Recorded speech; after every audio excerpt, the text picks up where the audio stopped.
Hello. So my name is Mike Silagadze. I'm the founder and CEO of EtherFi.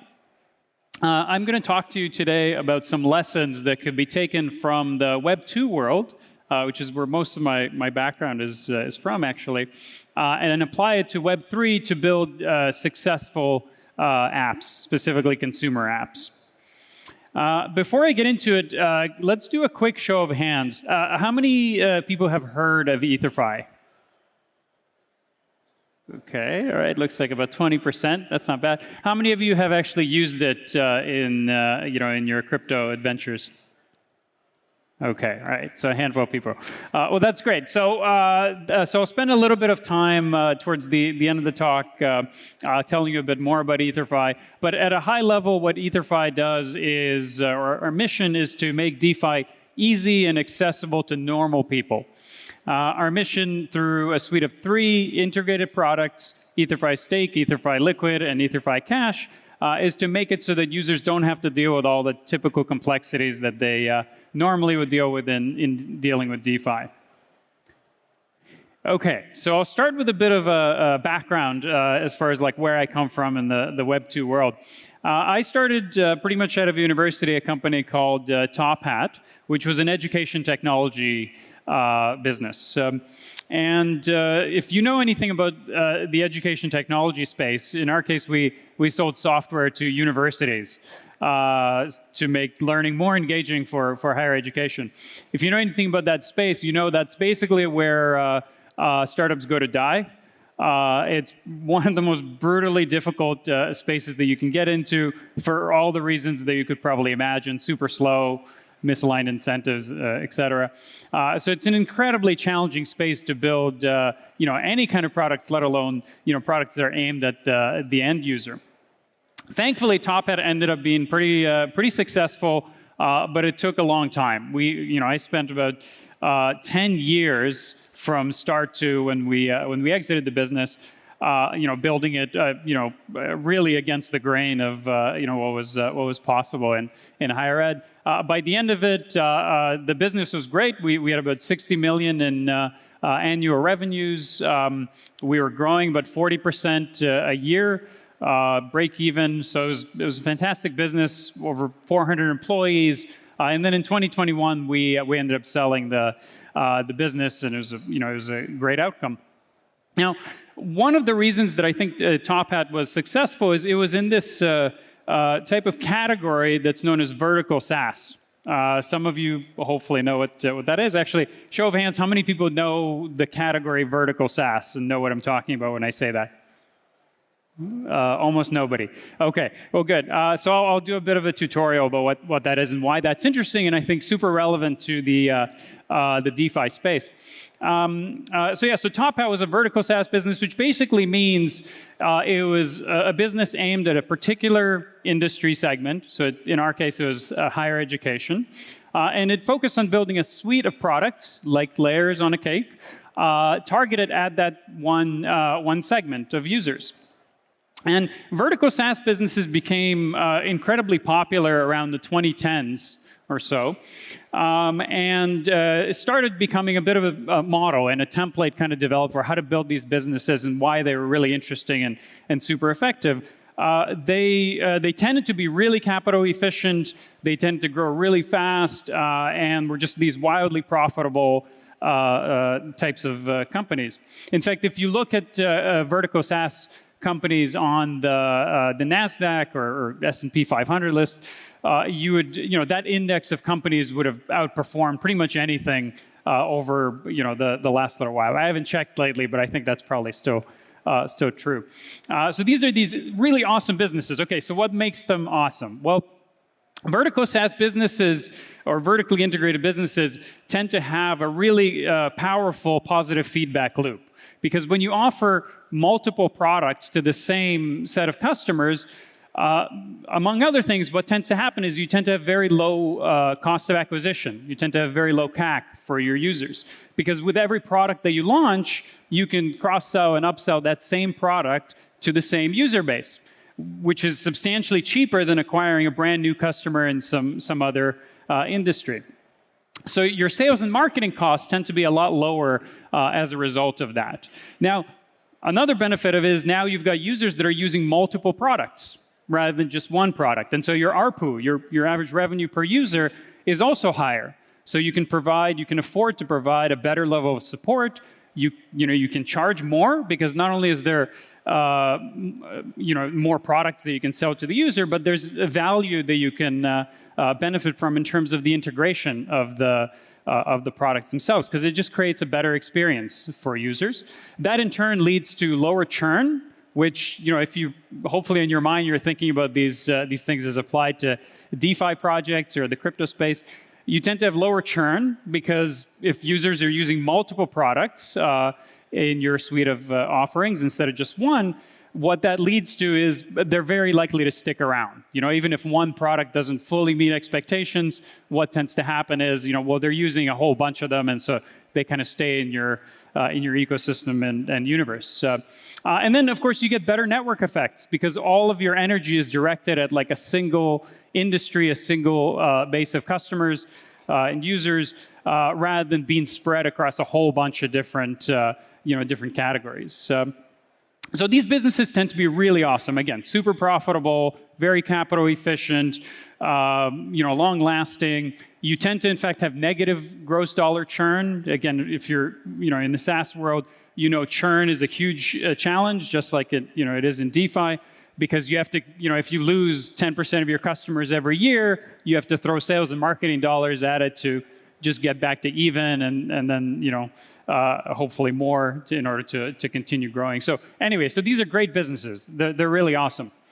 Now, none of that exists in DeFi. We see a bunch of this in CeFi, like centralized exchanges in particular are great at this, right? They have dozens of products in most cases, for the retail user, for institutional, and everything in between. And they do this really well. But in DeFi, what we see instead is thousands and thousands of these point solutions, DEXs, perp exchanges, yield aggregators, farms, whatever, all these different things.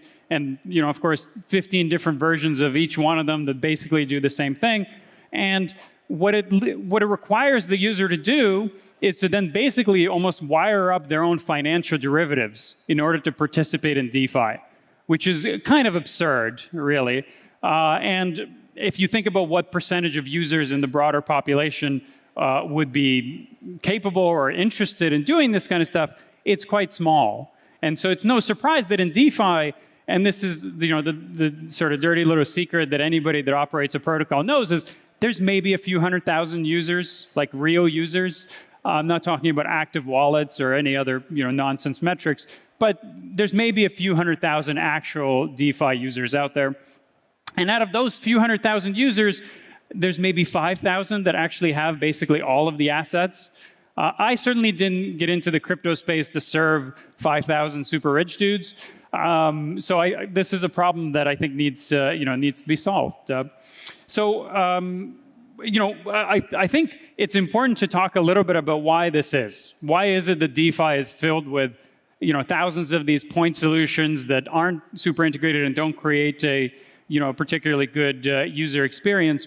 I think a lot of it has to do with the fact that DeFi is still relatively early stage. If you think about the clock started in 2020, understanding that maybe it was a little bit before that, that's not super long, right? The space hasn't had enough time to mature and develop a lot of the tooling to make it more user-friendly for customers. So that's one part of it. If you look at where DeFi is relative to, let's say, other industries, I might look at the early days of personal computing, right? In, let's say, the 1990s, when, if you really wanted to have a computer, you pretty much had to build it yourself. You'd have to buy a case, a motherboard, a CPU, you'd have to buy a video card, wire it together. You'd install your operating system from floppy disks. I'm definitely aging myself here. Hopefully some of you did this too. It was an experience that was really only meant for power users. Normal people would never do this kind of stuff. And it was only when a lot of that stuff got abstracted and simplified, that computers started to become more of a mass market thing, and everybody got one in their pocket and on their desk, and so on. So I think part of it is just the fact that the space is early. Another challenge, and again, I feel like I have to talk about this, is that a lot of the crypto funding environment is pretty toxic, right? There's predatory behavior among crypto investors that in the SaaS world, and really any other part of the world, would get you blacklisted basically instantly. But we as a crypto community kind of tend to look at it and say, well, that's just normal behavior. So I think that's something that also has to change, because it leads to very short-sighted behavior. It leads to your product. For many crypto companies, their product is really their token that they're trying to launch. The narrative around it ends up being almost like a secondary afterthought. So that kind of stuff really needs to stop being tolerated if we were to move the space forward and actually make it something that's that's more broadly applicable. Okay, so what EtherFi is doing, I mean, our whole trick, and the reason we've had some success over the last couple of years, is we are basically applying that same vertical SaaS playbook, in this case, vertical integration in the crypto space, to DeFi. We are creating a suite of integrated products that make DeFi easy and accessible to normal people. So specifically in our case, that means EtherFi Stake, EtherFi Liquid, and EtherFi Cash, that together, put bubble wrap around DeFi and abstract a lot of the complexity. And we plan to do a lot more of it to make it even easier, so that we can actually onboard the next 100 million, the next billion people into crypto. What we're trying to do overall is to create this MVP of a financial services solution that's crypto native for users, that allows people to solve the three basic problems that they have in their financial lives. They want to be able to save their money, they want to be able to deploy their capital to invest it, and they want to be able to spend their money. So we need to create a suite of these integrated products that make it easy for them to do that. And as I said, in our case, that's Stake, Liquid, and Cash. So EtherFi Stake is our liquid staking and restaking product. Analogously could be thought of as a savings account. It's been around for a little over a year now. It's grown to about I think almost $6 billion in assets. So it's one of the largest products in DeFi now. It's been incredibly successful. And our next product was EtherFi Liquid, which we launched on the back of EtherFi Stake. And that's a DeFi strategy product. So it is basically an answer to the question, great, you've staked your ETH, now what do you do with it? And so it automates and simplifies the process of deploying your staked assets into DeFi, so that you don't have to wire up your own financial derivatives. You can automate that and have that simplified. So now this product is over $1 billion in TVL. It's by far the largest in the yield aggregator category, as it's called. And it is a great example where we had this thesis that we could apply vertical integration in the DeFi space, and we'd be able to launch another product and get our existing user base to adopt it, and it worked out super well. And our last product is EtherFi Cash, which is a non-custodial wallet with cross-chain built right into it, account abstraction, social recovery, and all these great features that make it super easy and simple to use. And attached to it is a credit card. So it allows you to take your assets, either spend your stables in the real world using a Visa credit card, or to borrow against your DeFi positions again and use those assets in real life.